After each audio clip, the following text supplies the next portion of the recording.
Baik teman-teman media semua, tadi saya bersama Wamen dipanggil oleh Bapak Presiden. Beliau tentu saya laporkan beberapa hal yang sedang menjadi sorotan publik. Salah satunya adalah soal pagar laut. Saya sampaikan juga hal yang sama itu terjadi tidak hanya di di Tangerang, Banten ya, tetapi juga di Bekasi. Nah, khusus untuk di Tangerang, Banten, saya laporkan bahwa memang kita temukan tidak ada izin. Jadi pada dasarnya sesuai dengan Undang-Undang Cipta Kerja bahwa pembangunan di ruang laut itu harus mendapatkan izin KKPRL. Jadi kesesuaian ruang laut. Ya. Jadi karena tidak ada, langkah pertama yang harus dilakukan adalah kan sesuai dengan aturan undang-undang. Jadi kita tidak bisa sembarangan. Pertama, kita lakukan yang namanya penyegelan. Setelah kita lakukan penyegelan, kita identifikasi siapa yang punya. Kan pada saat kita lakukan penyegelan kan nggak tahu nih siapa yang punya. Ya, secara yuridis kan harus ada yang mengakui siapa yang punya dan seterusnya dan seterusnya dan seterusnya. Tadi saya mendapatkan press conference juga dari Menteri ATR BPN bahwa sudah ada sertifikat yang ada di dalam laut. Saya perlu sampaikan kalau di dasar laut itu tidak boleh ada sertifikat. Jadi itu sudah jelas ilegal juga. Nah, artinya memang ini kan dilakukan proses pemagaran itu tujuannya adalah agar tanahnya itu nanti naik. Semakin lama semakin naik. Jadi kalau ada ombak datang, begitu ombak surut, dia ketahan, sedimentasinya ketahan. Boleh dibilang seperti reklamasi yang alami begitu, ya. Jadi nanti kalau terjadi seperti itu akan terjadi daratan dan jumlahnya tuh sangat besar. Tadi saya laporkan kepada Bapak Presiden dari 30 hektar itu kira-kira sekitar 30 ribuan hektar kejadiannya. Nah, kan itu sangat besar. Nah, di bawahnya ternyata menurut identifikasinya dari Pak Menteri ATR BPN itu sudah ada sertifikatnya. Yang atas nama siapa saya tidak hafal ya. Teman-teman bisa cek sendiri. Dan itu nanti tiba-tiba nongol tuh sertifikatnya tuh.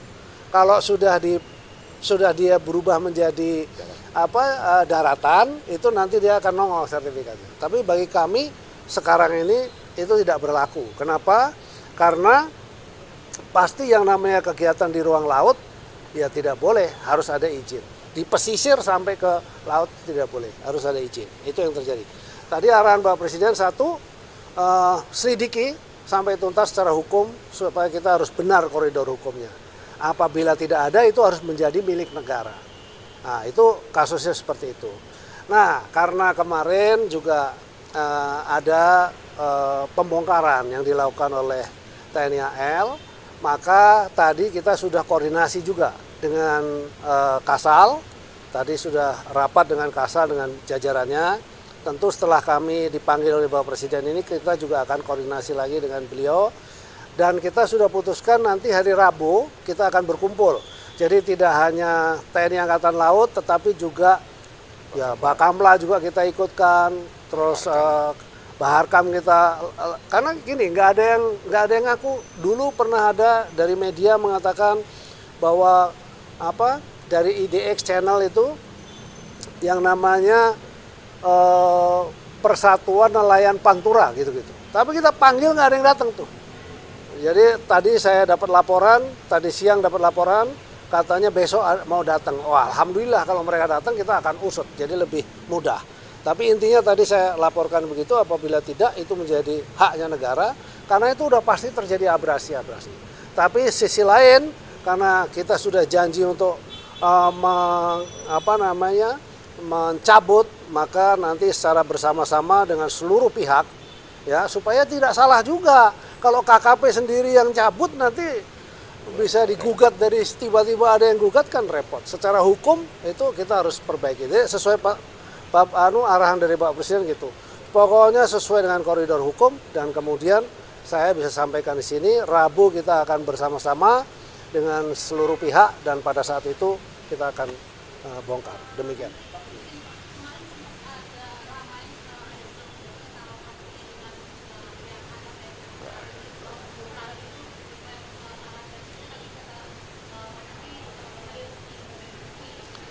Iya, iya, tadi sudah kami laporkan kepada Bapak Presiden.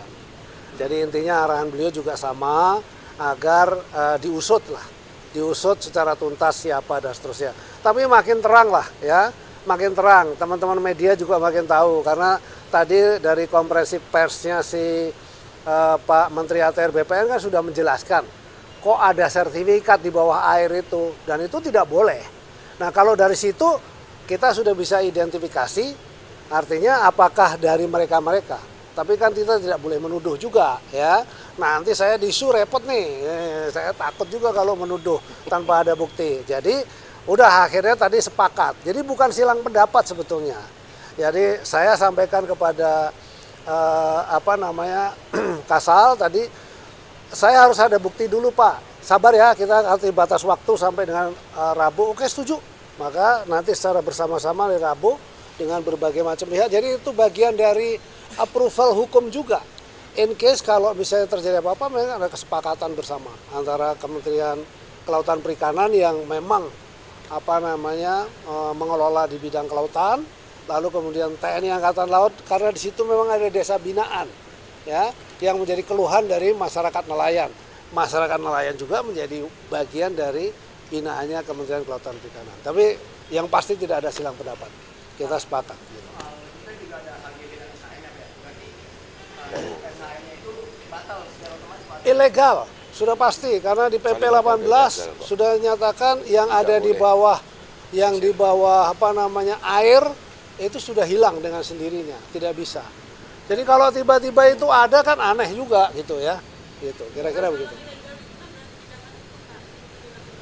Ya, itu urusan ATR yang mencabut, tapi bagi kami itu kita anggap tidak ada. Gitu. Berarti akan dibongkar dong Pak itu Pak? Bongkar nanti bersama-sama. Iya. Berarti nanti yang bambu-bambunya itu bakal dijadikan alat bukti atau bagaimana Pak? Alat bukti. Ya, kan ini udah semua sama, ada fotonya ya kan, nanti kita foto dan seterusnya begitu. Kita dokumentasikan, karena ada dari kepolisian nanti kita minta hadir. TNI Angkatan Laut sudah pasti, lalu Bakamla juga akan hadir, KPLP juga akan kita minta hadir ya. Jadi dengan demikian harusnya semua pihak udah tahu.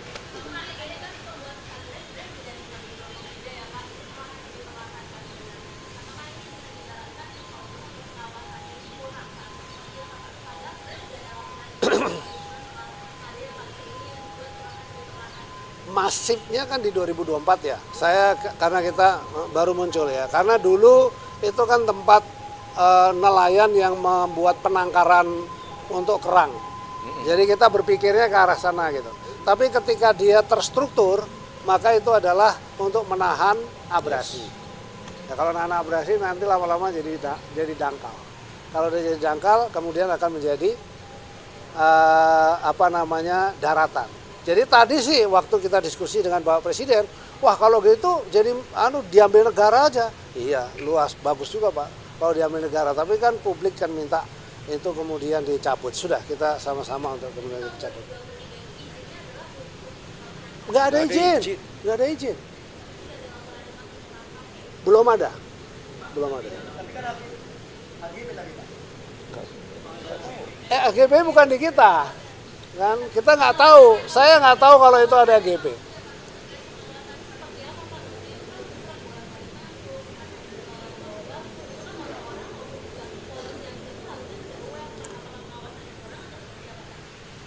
Ya bisa jadi ya, bisa jadi pengawasan kurang, tapi kan kita sudah turun. Kita membuktikan bahwa kemudian kita turun, kita cek, ternyata itu bukan penangkaran. Bukan penangkaran kerang. Ya. Lalu kemudian bahwa itu adalah pagar terstruktur, ya sudah kita langsung melakukan.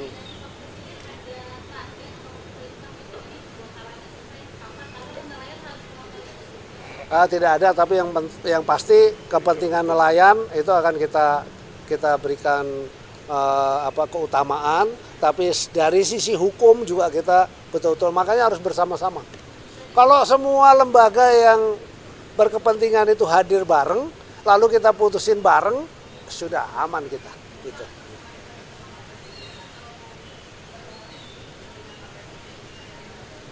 Oh enggak, kita dong yang teknis di lokasi sana. Di lokasi sana dengan TNI Angkatan Laut, dengan Kabar Hakam Polri, lalu dengan Bakamla gitu ya, kita hadir semua di sana.